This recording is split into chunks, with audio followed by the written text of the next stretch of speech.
la création, c'est quand même quelque chose. On n'insiste pas suffisamment sur le mot création. La création, c'est quelque chose qui fait que ça bouleverse tout. On casse les codes, on sort du traditionnel. Parce que les hommes préhistoriques nous ont laissé des traces, on appelle ça des dessins qui sont à base de charbon, à base de boue, et sur ces parois rocheuses, ils nous ont laissé des traces. Mais ces traces sont très importantes parce que, figurez-vous qu'ils ont fait déjà à leur époque ce que nous aujourd'hui on fait l'appareil photo. C'est-à-dire ils ont arrêté l'image. On a créé cette première empreinte. Et cette empreinte, elle est extraordinaire, parce que ça change tout. Là, on a encore un nouveau niveau de la création. Au départ, on va parler de Léonard de Vinci, de Paul Cézanne et de Picasso. Pourquoi? Parce que, vu qu'on a parlé de la création, on est obligé de parler des artistes peintres ou sculpteurs qui ont bouleversé le temps.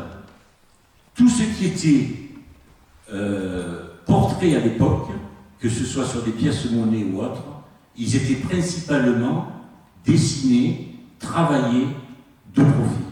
Ça, c'est important à retenir. Vous vous rendez compte qu'il va partir d'Italie pour venir en France, il va être reçu par François Ier, et ce petit tableau qui n'est pas bien grand, qui mesure à peu près dans les 70 cm de hauteur, j'ai dû le noter quelque part, peu importe, c'est pas un grand format, il va le garder tout le restant de sa vie. Et il va l'accrocher dans sa chambre. Et il va même le retoucher 14 ans après, pour son mari. La Joconde, elle a été demandée par un richissime Italien. Il a demandé à ce que Léonard lui fasse le portrait de sa femme, mais il voulait quelque chose qui sort du commun. C'est-à-dire, comme on l'a déjà vu dans les explications, avant les mains étaient cachées, le personnage était de profil. Léonard a joué sur tous ces petits détails pour que ça sorte de l'habituel, pour que ça sorte de ce qu'on a l'habitude de voir. Et là, il a réussi en exécutant la Joconde. Donc c'était une façon assez courante de se présenter, de s'asseoir, forme de politesse pour les jeunes filles, c'était de croiser les mains. Donc il a quand même eu cette image qu'il a voulu interpréter et retransmettre. Cette façon de procéder, le fumetto, c'est une façon de rendre la peinture qui va s'effacer, qui va donner une certaine douceur sans pouvoir délimiter les traits réellement. Quand on regarde Mona Lisa, qui on voit? On voit Marie, cette pose à demi-corps, ce calme, cette sérénité. Il n'y a qu'une figure pour l'histoire de l'art pour se l'approprier, c'est la Vierge. Léonard la voyait partout, ce qu'elle exprime et ce que Lisa exprime aussi. Léonard de Vinci. Alors je vous disais, la préhistoire, Léonard de Vinci, maintenant on va attaquer Paul Cézanne. Pourquoi? Parce que je cherche la création. Je cherche comment les peintres ont pu transformer la peinture. J'insiste encore sur ce mot création. Parce que expliquer la peinture telle que nous la voyons, c'est une chose. La représenter par rapport à ce qui nous entoure, c'est encore autre chose. Mais la création, on rentre dans un domaine tout à fait différent. On rentre dans un domaine qui est que l'artiste apporte son âme, apporte sa singularité, apporte sa fraîcheur d'esprit dans l'œuvre. Il y a un bouleversement, il y a un cataclysme, il y a quelque chose qui se passe. Et ça, on va le voir chez notre ami Paul Cézanne. Il était membre du mouvement impressionniste et considéré comme le précurseur du post-impressionnisme et du cubisme. Et d'ailleurs, il a influencé notamment Braque, Picasso et Matisse. Il lance des choses. Il aime bien aller dans la nature et il s'en fout de peindre sous la pluie, avec le vent. Il veut ressentir les choses. Il veut absolument être dans la nature, toucher tout ce qui l'entoure et pouvoir le ressentir au fond de lui-même. Il demande à la couleur de donner une unité, mais en prenant des risques considérables. Un peintre ne doit penser à rien. C'est en pensant trop qu'on fait de mauvais tableaux. Vous vous rendez compte un peu cette expression, comme elle est extraordinaire. Il a en lui emmagasiné un tas d'informations dans sa nature, face à sa colline. Il sait comment s'y prendre. Et quand il est devant sa toile blanche, l'artiste ne doit penser à rien. Ça, c'est du génie à l'état pur, quoi. Il se lâche complètement. Ce tableau, alors voilà, quand certains peintres parlaient de lui, notamment Picasso, il disait ce tableau fait mal et fait hurler les gens de douleur. Tellement que, quand on comprend la puissance de ce travail, qui au départ n'a pas été réellement réfléchi, mais qu'il arrive à rentrer dans son âme, dans le sujet qu'il peint, c'est là qu'on peut comprendre la peinture de Cézanne. On ressent les pommes, alors qu'elles n'ont rien de bien spécial, ces pommes. Elles n'ont rien de bien extraordinaire. Eh bien, il arrive à les faire vivre avec des défauts. Elles ne sont pas forcément faites dans la vision qu'il voit. Elles sont faites avec sa façon à lui d'interpréter. C'est Cézanne d'arbre. Le ciel est rempli de branches. Mais tout en mettant les branches dans le ciel, on a la possibilité de voir que la Sainte Victoire garde toute sa fraîcheur. Elle reste imposante.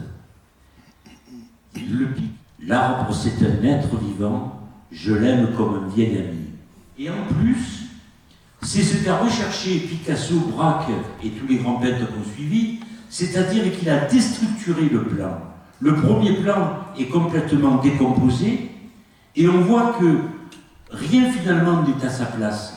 Et pourtant, avec son épaisseur de pâte, avec sa façon de voir les choses, pourtant, on est dans une œuvre sublime, aussi bien par l'harmonie d'ensemble, aussi bien par une construction qui est complètement détachée.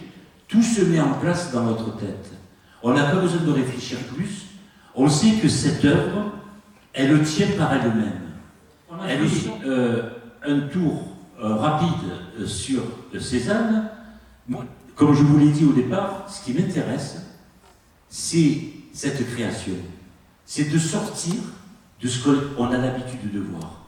Et n'oubliez pas qu'à cette époque, pouvoir avoir l'audace d'aller plus loin dans sa tête et de le présenter au public, c'était quelque chose d'absolument inadmissible.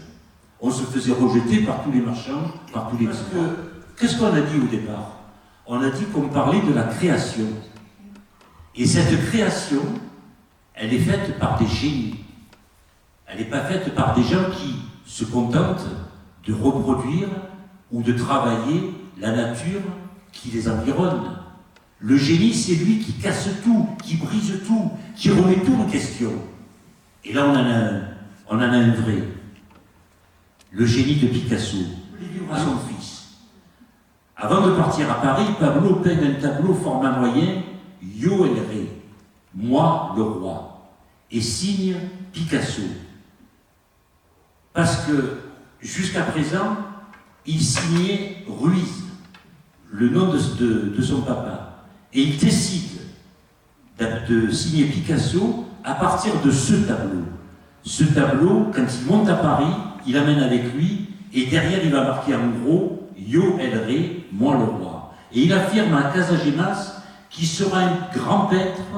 Il part avec cette toile. Aussitôt dans son atelier, il travaille jour et nuit au bateau Lavoir. Il rencontre à cette même époque Apollinaire. Il retourne en Espagne, car il a besoin de se ressourcer. Il apprend le suicide de son ami Casagemas. Bouleversé par la mort de son ami, il revient à Paris et commence sa période bleue, mélancolique, triste. Les œuvres majeures sont La Vida et Les Dos Hermanas. Alors regardez bien cette période bleue. Quand il retourne à Paris et qu'il veut porter hommage à son ami Casagemas, qui est là, et c'est Picasso qui l'a peint, il peint la mort de Casagemas tout en bleu. Voilà le fauvisme. Vous voyez ces touches de couleur pure? Vous voyez ces cette façon de traiter sans rentrer dans les détails, vous voyez la première impression que l'on ressent quand on a ces vibrations de couleurs qui vous prennent comme ça et qui vous interrogent. Pourquoi ces petits blancs beige au milieu? Pourquoi ce rouge de la colline au fond? Eh bien, tout est en place. Tout nous parle. Tout est une évidence. Le fauvisme est quelque chose d'extraordinaire aussi. D'ailleurs, alors que Picasso, c'était carrément l'acharné, celui qui voulait déclarer la guerre au tableau. Carrément, il y allait de face. Picasso s'exclame, Matisse se prend le premier des modernes, il se prend pour le premier des modernes, alors qu'il est le dernier des classiques. Le premier des modernes, c'est moi. Voilà. Picasso répond à tous, l'art est un mensonge qui nous révèle la vérité. Voilà où il en est arrivé, Picasso. Il en est arrivé à transformer l'art d'une façon à la fois, j'oserais dire, simple, parce qu'il va y mettre des formes géométriques, il va y mettre des formes de cubes, des cylindres, comme disait notre ami Paul Cézanne. Il va pouvoir travailler avec une mise en place qui lui appartient. C'est lui, c'est Picasso. Il en est arrivé là. J'ai essayé de faire du mieux que j'ai pu, d'être le plus simple possible. Merci. Merci à tous. Merci. Notre conférence. Vous savez, si vous me branchez là-dessus, on en a jusqu'à minuit, l'heure du matin. Hein. Et peut-être même toute la nuit. Hein. Bon, j'ai découvert l'art. Voilà. Moi, j'ai découvert l'art. Ah, ben ça me fait plaisir. Parce que je ne connaissais pas du tout votre ah, ben écoutez, ça me fait. J'ai découvert l'art avec vous. Ben écoutez. Et je ne me suis pas endormi. Ah, ben. Je vous serre la main. C'est vraiment. Vraiment, chapeau. Ah, ben c'est très gentil. C'est très gentil.